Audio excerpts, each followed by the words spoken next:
Hey everybody, Chris here. So there is a new video from the D&D team called Druid and Paladin Survey Launch, and then Expert Class Survey Results. So I guess a two-part video where they'll be, I assume, hyping up the survey, which I believe opens on Monday for the Druid and Paladin playtest, and then we're going to get some results from the Expert Class Survey, which we kind of wondered what had happened to the results from that survey. So I am glad to see that we're going to get some results finally. And if I sound a little different or look a little different, I'm a little under the weather and didn't sleep that well last night, so I apologize for that.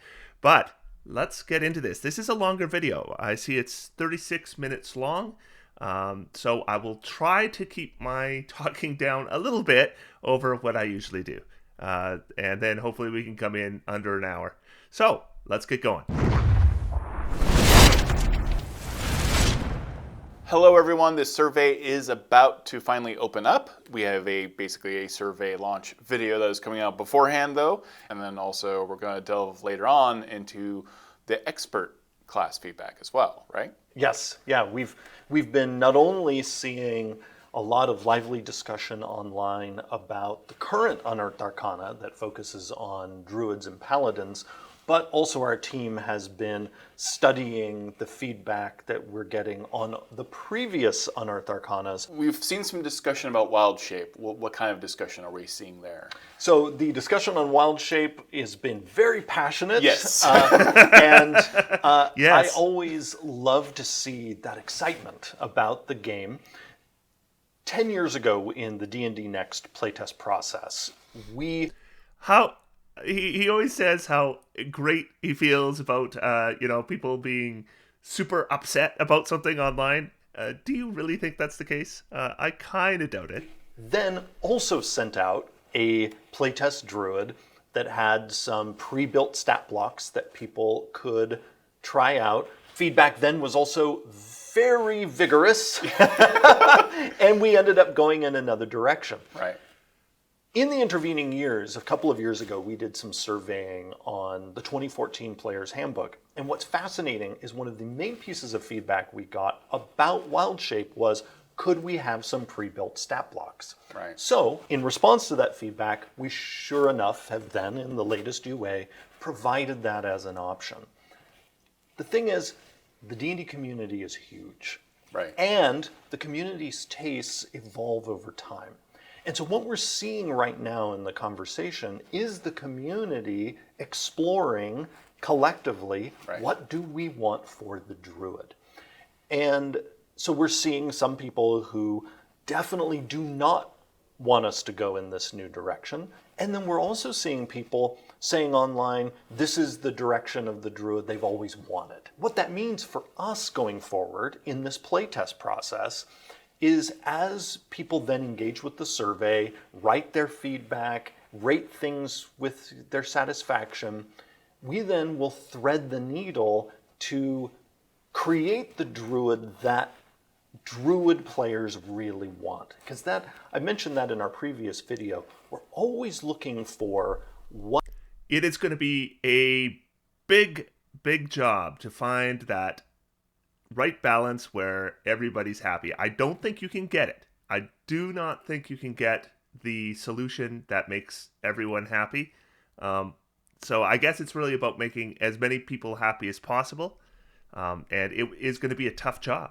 What is going to appeal to the people who love this thing most? So I encourage everyone who takes the survey, be, upfront about what you think, be constructive. Right. And we will study that, and whichever direction we go in, there are a few common themes I'm already seeing in public discussion. Right. And now, before we make any design decisions, we want to study the survey feedback, because that's when we get the largest amount of feedback. Right. That's also important for people to know, that as much as people might discuss something online, often those discussions will cap out at maybe 100 or so people. When we get the survey feedback, that's from thousands of people. And so we always want to take feedback from all of these different sources, compare what we're seeing, and then plot a course.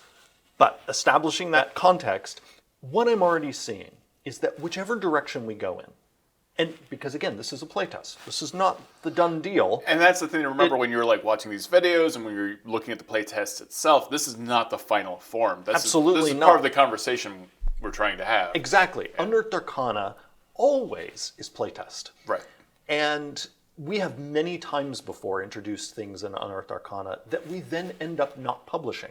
Yeah. In fact, for the D&D Next playtest process for the 2014 Player's Handbook, we even introduced 2 versions of classes that we ended up scrapping entirely and starting over.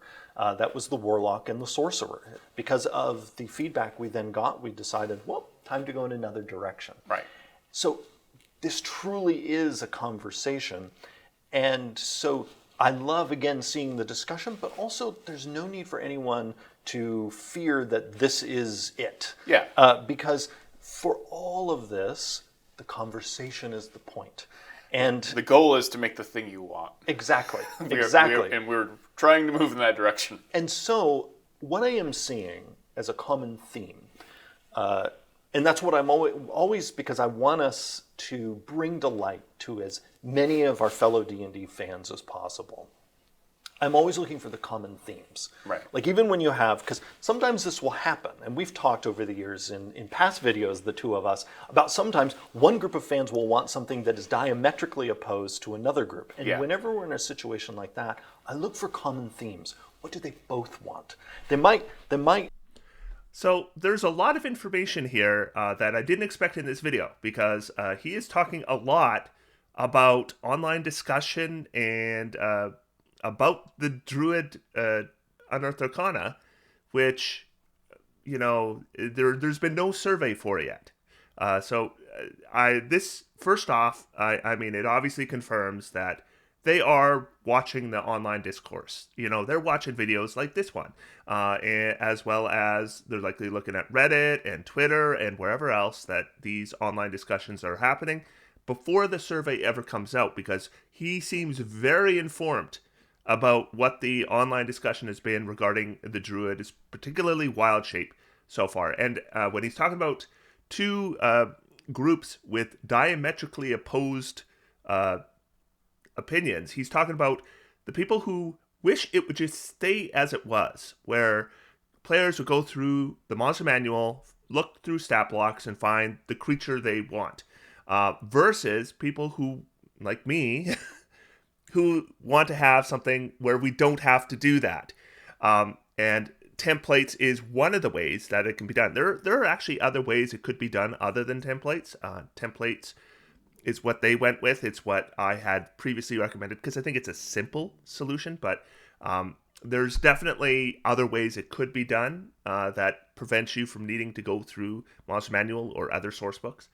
And then he's saying that he's looking for common threads. Well, I'll tell you what one of those common threads is right away. Everybody agrees that in the current iteration that we saw in Unearthed Arcana, those wild shape forms are vanilla, right? You know, you can walk, climb, swim, fly, and there's not a heck of a lot of difference between those forms other than that. And where are the abilities to constrict or swallow or the other kinds of things that monsters can do? Spin webs, deliver poison damage, things that druids can do now in Wild Shape that they can't do with these templates. And what I mentioned in my druid analysis of the new Unearthed Arcana was that what these templates really miss is what they've already done. Like, if you look at the summoning spells in Tasha's Cauldron of Everything, they have a template there, but that template has choices that the player can make within the template to customize it. That was just missing from these templates. So we look at these and there is no customization at all, and there needs to be. The other thing is the hit points. Using your own hit points, and then your armor class goes down, and you lose the ability to cast spells. There needs to be some serious compensation for that we just didn't see. Have sort of a top line disagreement, but there might actually be a lot they have in common. And that's always what I'm looking for.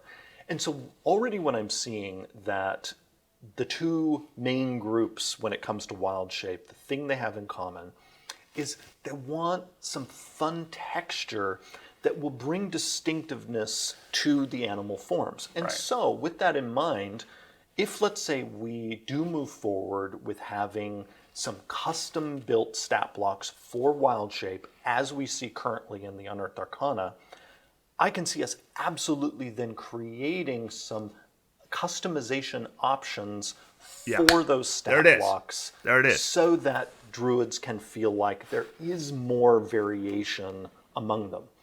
Because I agree with feedback I'm seeing that the stat blocks are pretty. What I've said before on this exact topic is do not throw the baby out with the bathwater. Just if you don't like the templates in the Unearthed Arcana and you're filling out your survey, all I'd ask is there a version of templates that you would like? And if there is, let them know that. Just don't stop at, I don't like these templates. Tell them what you do want so that they can fix it. Similar to each other. Right. And it would be fun to bring some more distinctiveness to them. I'm seeing a lot of feedback that is specifically about things like pack tactics. And, we do have one ability like flyby, which does exist for the flying version of wild shape, but that's the kind of stuff I think a lot of people are missing. Also, some of that, I've seen similar feedback. Some of that also is about, I think, a little bit of the current Circle of the Moon in the playtest is a little too nuanced. And here's what I mean. I've seen some people say, well, I'd love for my animal form to be able to knock someone prone like some of the beasts do in the Monster Manual, or I'd like to be able to attack and grapple someone. So I know where he's going with this because I saw it myself, and it's again something I spoke about in a previous video. The Moon Druid gets the ability that, well transformed, they may make an unarmed strike as a bonus action. Now, I've been getting comments in my videos that they can do the unarmed strike when they're not transformed, or only when they're not transformed. Read the whole text of the feature. It says, well transformed, you get these benefits. So it is well transformed. But the other thing is it says you can make an unarmed strike as a bonus action. And I saw reactions online elsewhere where it's like, whoops, they made a mistake. They meant a bestial strike. And that is not what they intended. I'm sure it's not what they intended because the unarmed strike in the Unearthed Arcana can deliver the shove or a grapple. So you can push somebody prone or you can grapple them. So your Moon Druid gets to be a little more of that customization where, you're not just hitting somebody, you're going to grapple them too, or you push them prone and then you're going to claw away at them, which is cool. I really like the unarmed strike on the Moon Druid. One like some of the beasts do. The thing is the Circle of the Moon in the playtest does include that. And that actually connects to another question that we've seen about unarmed strike in the Circle of the Moon. But before we go talk about that, I want to go back to the sort of common threads I'm seeing between the two sides. Because if we stick with the pre-built stat blocks like we see here, again, I could see us making customization options. However, if most of the community is like, no, we'd like to stick with changing into these other monster stat blocks, we can absolutely make that work. And then what we need to do to address the concerns of the other group of how approachable is the class. In our previous video, we talked about the fact that the Druid is the least played class in the game. And a big part of that is because of the complexity of going through hundreds of beast stat blocks in the game to find out. On my Discord server, I've got a patron chat, and I have a patron called Math Guy Dave. So your shout out, Math Guy Dave, who suggested that what he would like to see is a curated list of forms, like in the player's handbook, that are maybe the same as they are in the monster manual that the Druid can select from, but it's a static list. So that is one way it could be done. Which one is appropriate for my Druid. Well, we can solve for that if we go back to the monster stat block design by having a method that we actually began to explore in Xanathar's Guide to Everything of the druid having only a certain number of stat blocks available to them. Yeah, and we curated could list. even provide some of those stat blocks right there in the druid class write-up.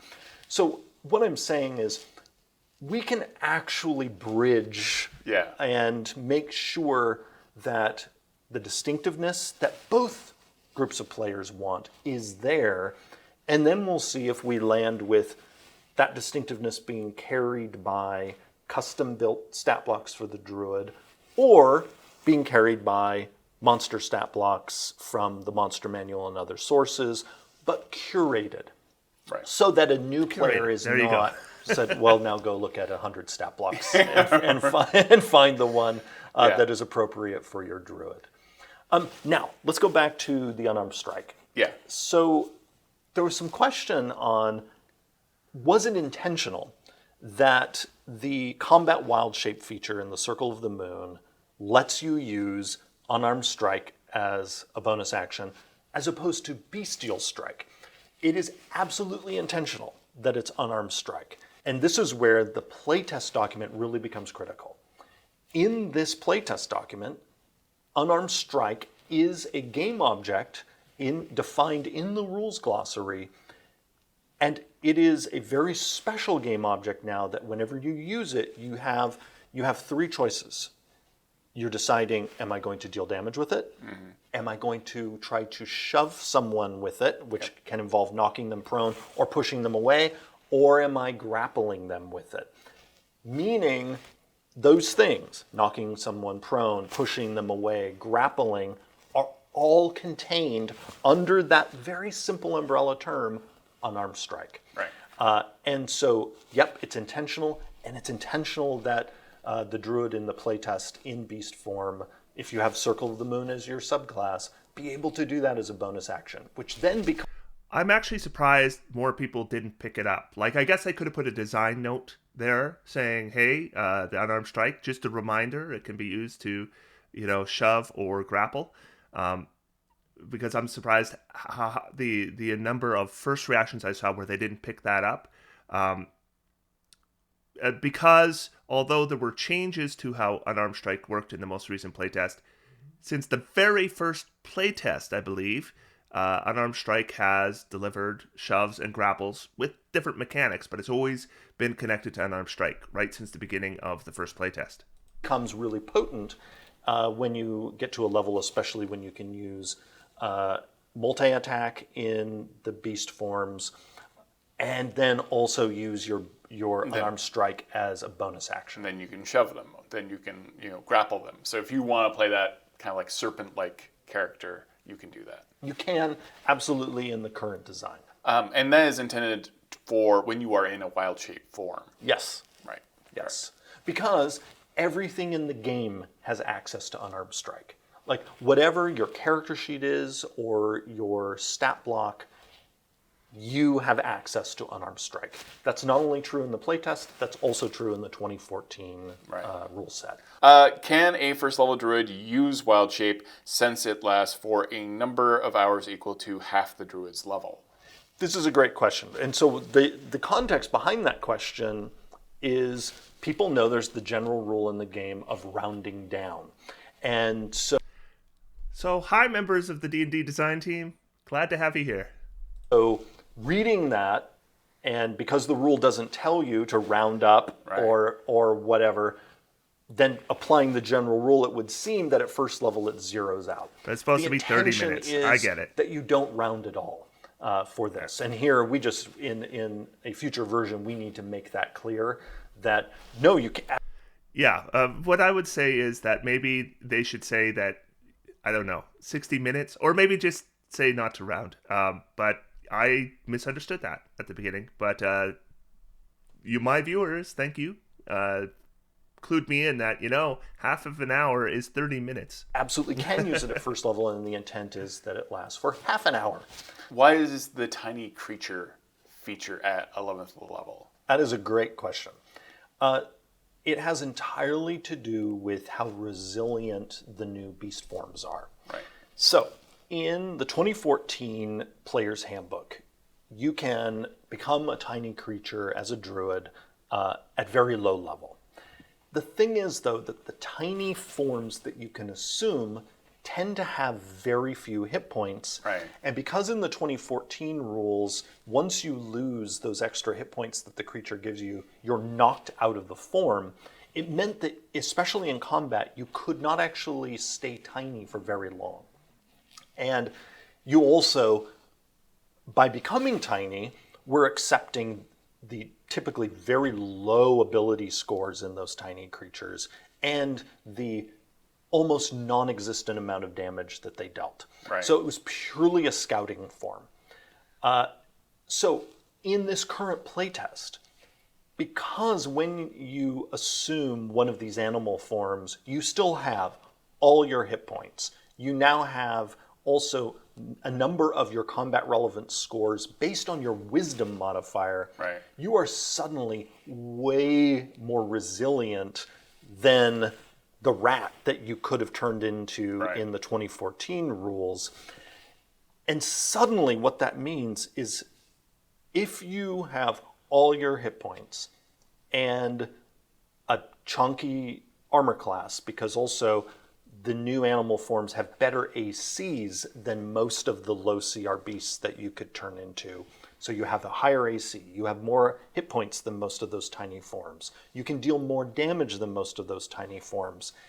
If you could be tiny and stay tiny for hours and be in combat, suddenly that creates a lot of tactical shenanigans. For instance, you can move through the space of an enemy who is 2 or more sizes larger or smaller than you. Meaning, Now, what he's talking about here is using the tiny form for combat, which is something I must admit I had not considered at all. So that's gonna, right this very second, I can't really speak to that. I need to think about it.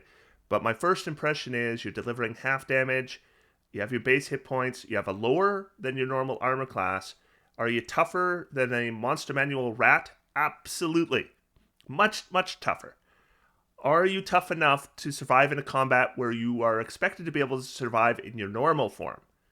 I don't know. I don't know about that. as a tiny creature with essentially all the regular hit points and AC and damage of a humanoid, you could run through the space of every enemy that you're fighting. That undermines There could be a lot tactical of sort of advantage to that. defensive tactics. Now, we of course are allowing it here. It's Right. here.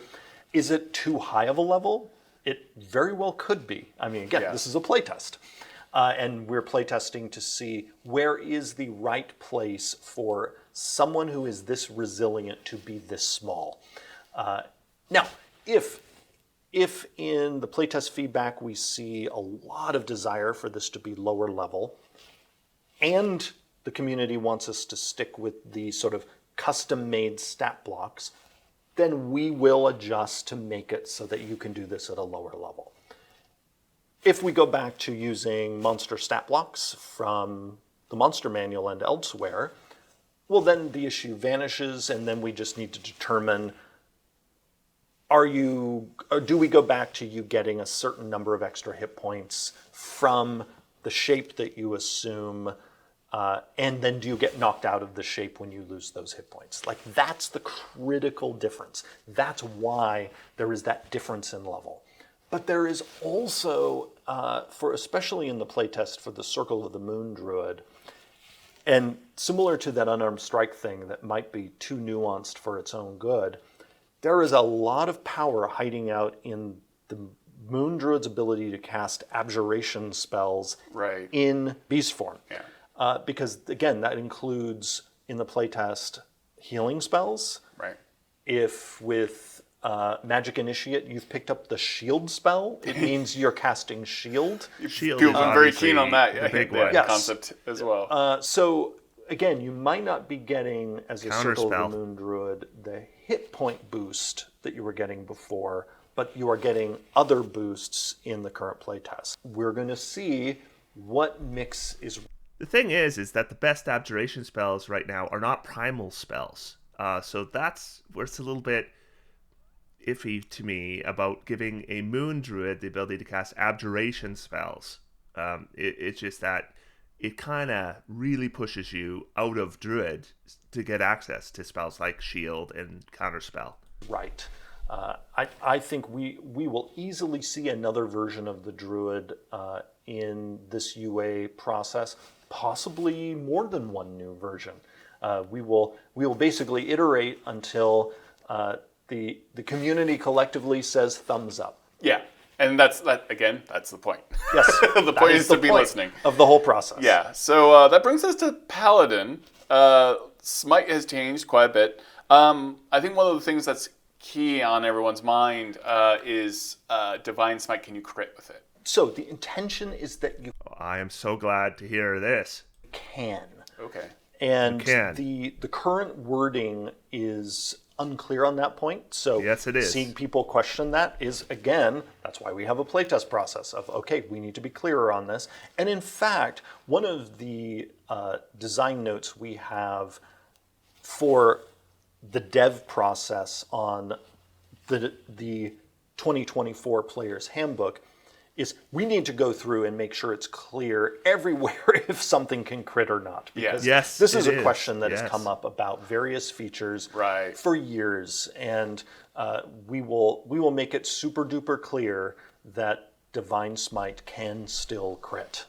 Great. And again, it's the current wording is a little murky. There was wording in there saying specifically you can't cast a spell if you use Divine Smite that same turn, correct? That's correct. In the playtest, you cannot cast a spell and use Divine Smite on the same turn. Yeah, and that means you can't circumvent this by using Divine Smite first and then later on. I just answered a question about this yesterday. Somebody asked me about this, and I said, the way I read, you can't do this and this on the same turn. It doesn't matter which order, but it definitely is out there that people are asking this question. Using a spell. Or vice versa. Yeah. And if we see a lot of questions about that, then of course we will make it super duper clear that regardless of the order, the two cannot coexist on the same turn. So ranged weapons in Smite. This Yep. is like I knew about this. I think we touched on it in the previous video, but this is a pretty big deal. But you can smite with ranged weapons. So if you have a crossbow, if you have a bow. I mentioned last time that we for years have resisted this because of turf protection. One of the and that's also one reason why for years the paladin couldn't unarmed strike and divine smite, because then that was viewed as encroaching on the monk's territory. Right. And then people are now concerned is The ranger. or the fighter. Yeah. Because the fighter and the ranger are the two classes that tend to be the masters of ranged weapons. Right. We are gathering fan sentiment on this.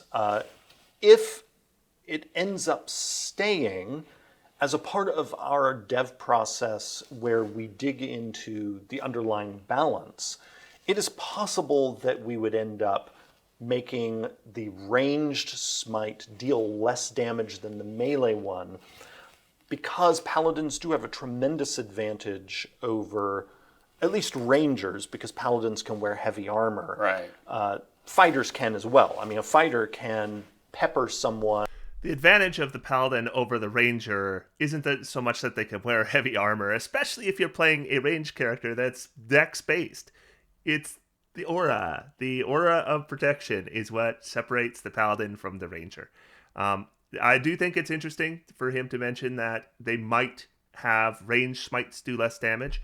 They need to do something to make melee something that characters want to do.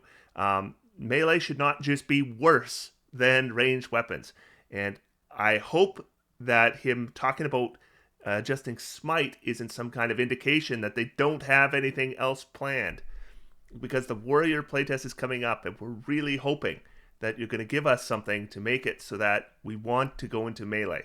on hundreds of feet away, wearing plate mail Right. while wielding a longbow. But that's the glory of being a fighter. Yeah.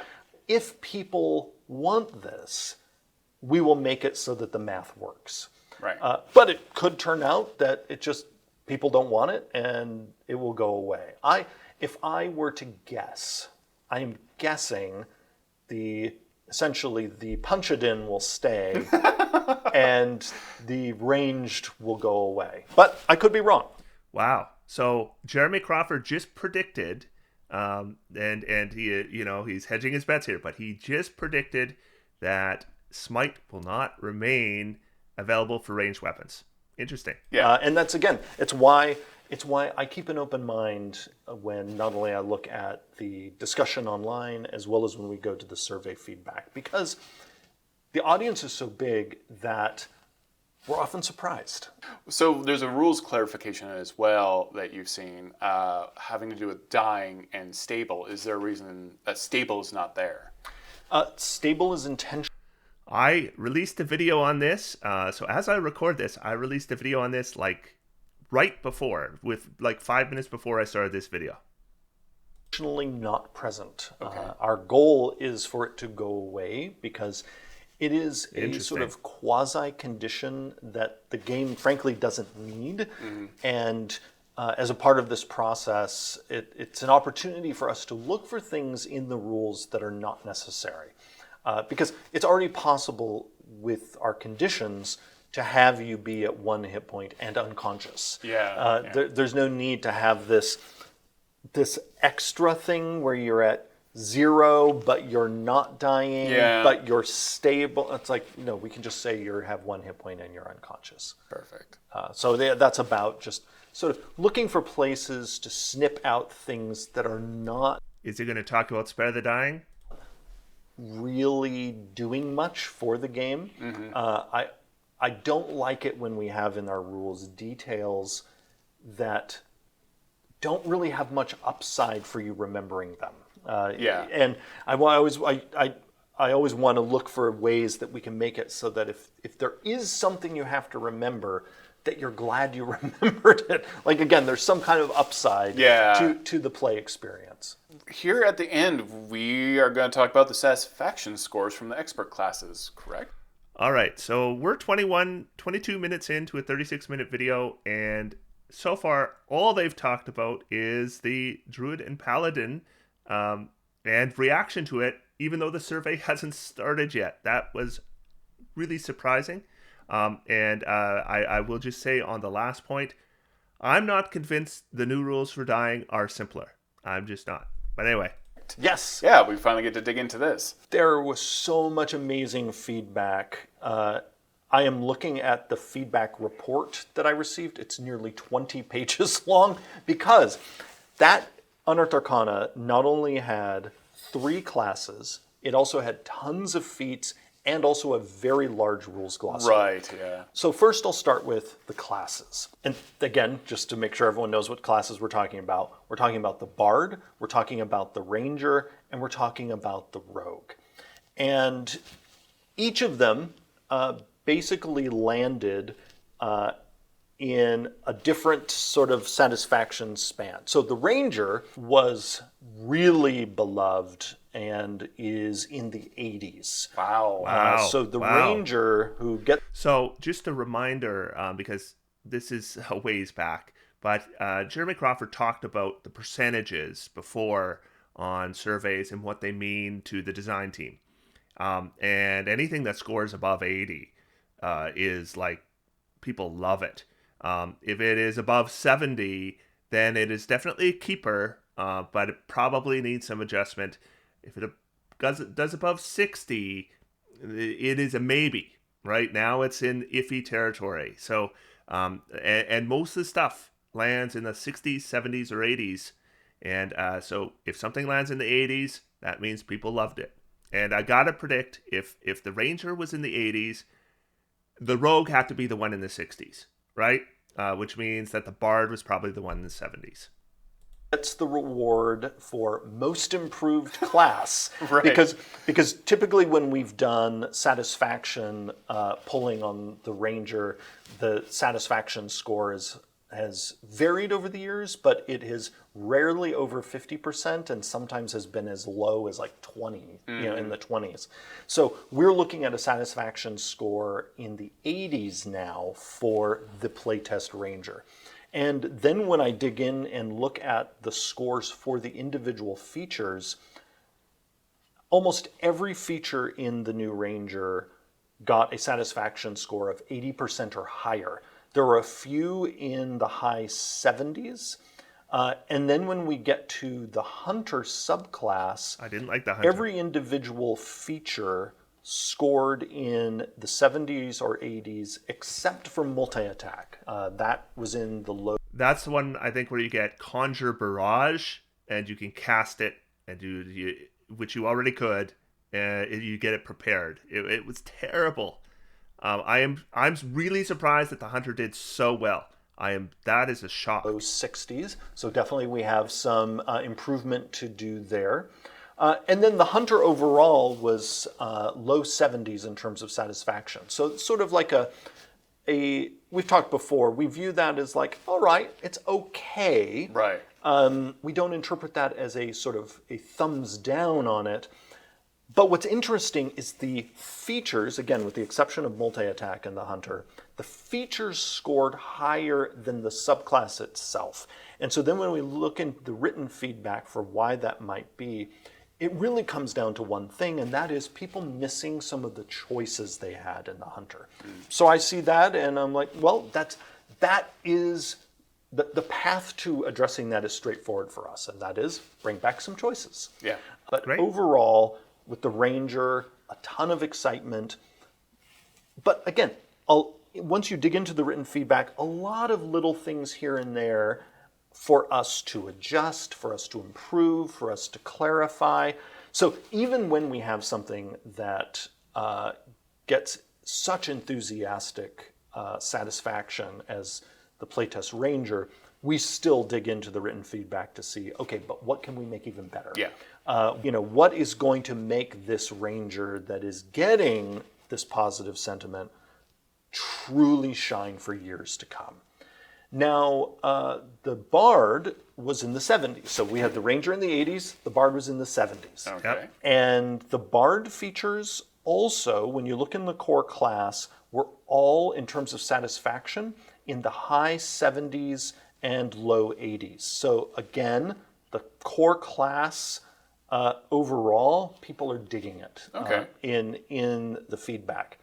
Now, the College of Lore is fascinating because in the College of Lore... Okay, so yeah, in the expert class survey, I think the subclasses were a miss. They just really didn't seem to give them a lot of oomph. So that was definitely true of the College of Lore as well.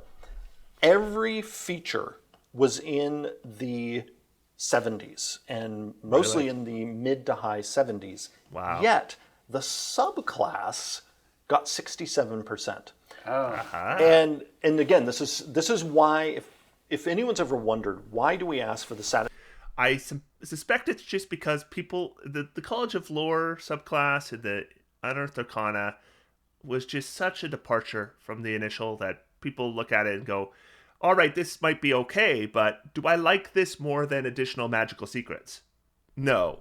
Okay. satisfaction and I on think that's what it's about. the subclass in its entirety and then the individual features, because it really helps us. It paints a picture, yeah. It paints a picture. Like, well, okay, overall, people were satisfied with the individual features, score-wise. Again, once we dig into the written feedback, we'll find things that people would like to see improve.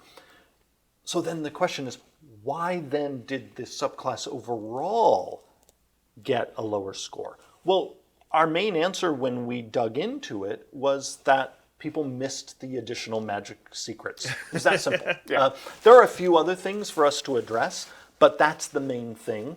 And again, great feedback for us to see that there were people who really viewed additional magical secrets as a key element of the College of Lore, and that's absolutely something we can address. Perfect. The Bard Now in I'm the nervous 70s. about the Rogue. So the Rogue class overall got 68%. Woo, yeah. So that's a boo from the community on the rogue. The rogue, wow, they just not good enough. You need to do better. But here the story is going to be especially fascinating because the feature.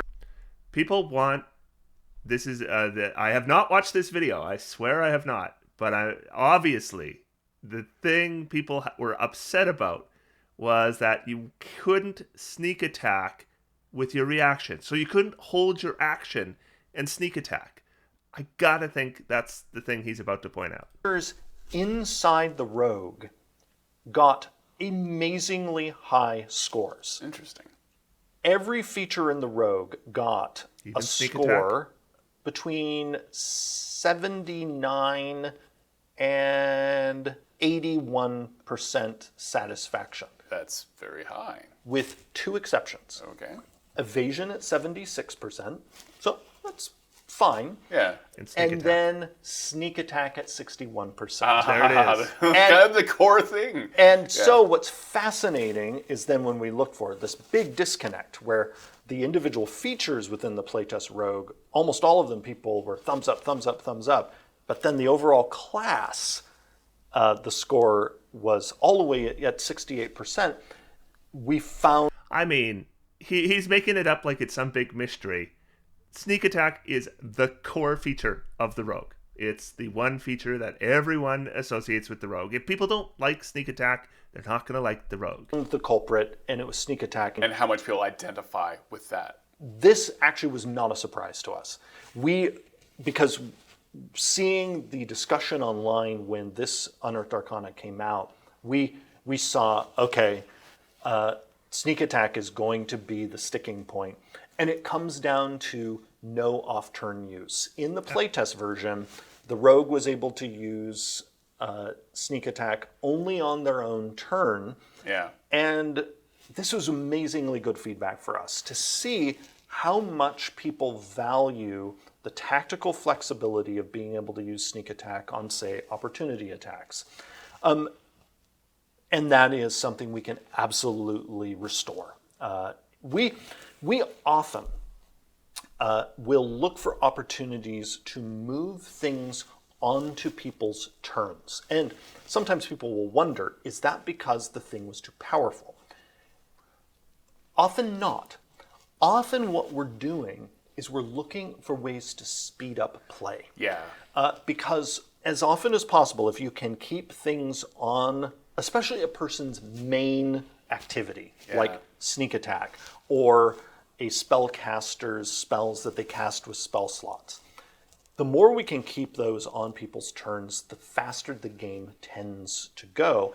And one of the pieces of feedback we've received for years is people love it when the game moves at a nice clip. Yeah. So we'll often look for, is this a place where we could speed things up? But again, we always want to balance that with other things people enjoy. So we got a very clear answer here that the potential speed increase is far outweighed by people's desire to have the tactical flexibility of being able to sneak attack even on someone else's turn. Something absolutely that we can restore in the next version of the Rogue. So again, I see this and I'm like, that's great, because we got some really clear communication, and the response is absolutely something that we can give. On some level, as someone who plays a rogue quite a bit, like you do always, you'll already want to get away with something. Like even if it's mechanically, like yeah, of course rogues want more sneak attack. Who wouldn't? Yeah. Yeah, and an easy fix. We got other feedback about sneak attack. I mean, there are, some people wondering, could the damage be higher, etc. Could we pile other effects on top of it? We will consider all of that as we work on the next version of the Rogue for people to play test. Perfect. So then that leads us to the Thief subclass. The subclass itself got 70%. Okay. And So right on the border of and ew. So not good. the features, with one exception, all Oh, and based on the online feedback I've seen or discussion I've seen, I'm betting the reason it is scored so low is that use an object got removed from fast hands. Scores in the mid to high 70s. That one exception is fast hands, and really the request that we're seeing is for the fast hands feature to have more combat utility, and we also see questions about the removal of the use an object action as an option in this feature. And we are still exploring how to resolve the use of use an object in features like that. We're not satisfied with the murkiness of the use an object action in the 2014 rules set. And what I mean here is if anyone's ever wondered, like, does using this alchemist fire use that action? Does using this... I agree with him 100% on this, by the way. The use an object action is murky. Can you do a magic item, right? Can you, or is it just alchemist items, or is it none of those things? All of the use an object rules are murky, and getting rid of it from fast hands, I actually agree with. What I disagree with is getting rid of it and replacing it with nothing. That's the problem. If you're going to take something away that's really potent, you need to give something back that is potent as well, and just make it something potent and not murky. And it would be fine. The community would be so much more positively reacting to this. Clever use that action. It, in a way, was put on the shelf while we were playtesting the rogue, while we get to a place that we're satisfied with the use an object action itself. So I would just say for people, stay tuned as we continue to tinker, and we'll see where things land for that action, and then by extension for the fast hands feature in the Thief. Perfect. I won't go over the individual feats, but I can say this. Every feat that was not an epic boon scored in the 70s and 80s when it comes to satisfaction. Wow. That was in the expert playtest. Right. So a lot of excitement combined with some really great granular feedback. I'm looking at it on my screen about here are, different things that people would love to see us to adjust in those individual feats. When you get to the epic boons, and you and I talked about this in another video, then it starts getting all over the place. Some of the epic boons people are super excited about. Others have been unsatisfying for people. Not surprising, because with the epic boon feats, we're taking a set of options that previously existed in the Dungeon Master's Guide and did not go through the D&D Next playtest process. We're now basically bringing them into the public playtest process for the first time. So us seeing, sort of these varying satisfaction scores, that's to be expected because they are now being made to go through the correct process. The full process, and we'll iterate on them until they all land in an exciting place. Was there anything that was the most stunning to you in the survey results?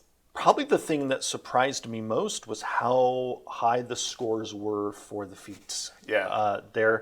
And so it was cool to see that. And because we did see some big changes, especially to things like Sharpshooter and Great Weapon Master. But I'm also excited to dig into the granular which apparently feedback, all scored above 70. To see how we can make even the things people like, we look for ways to make them even better. Also, the rules glossary in that UA got a lot of fantastic written feedback. And also the scores, most of the rules in the rules glossary were in the 80s.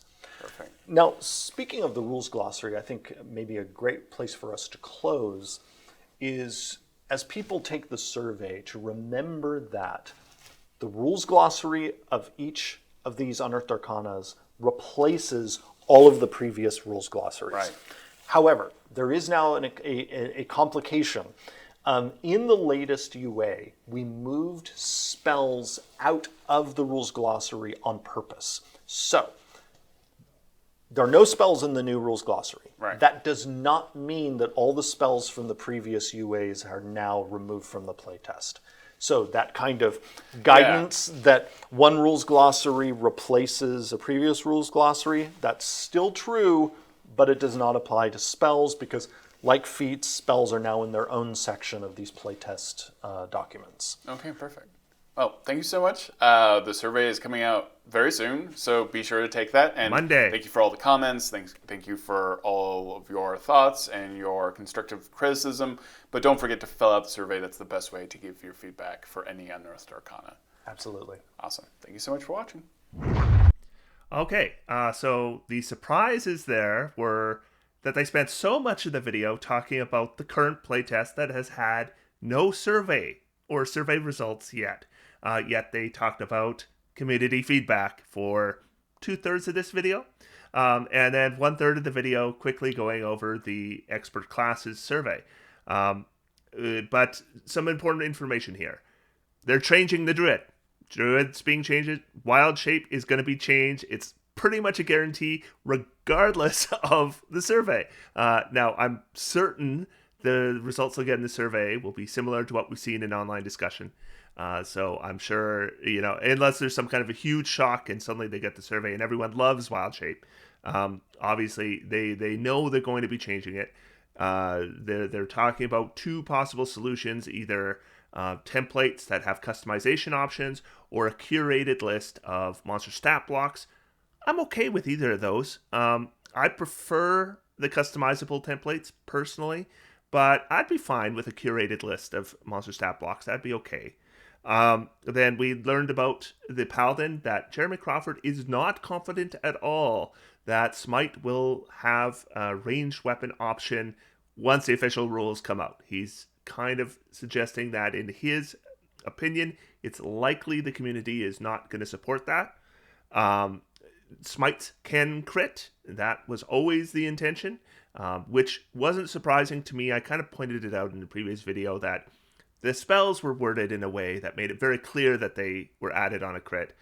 So it was very likely that the intention was that the smite could crit. But now that is confirmed. What else is confirmed? The removal of stabilization in the game is intentional. He says it is simpler to just not have to worry about being stable.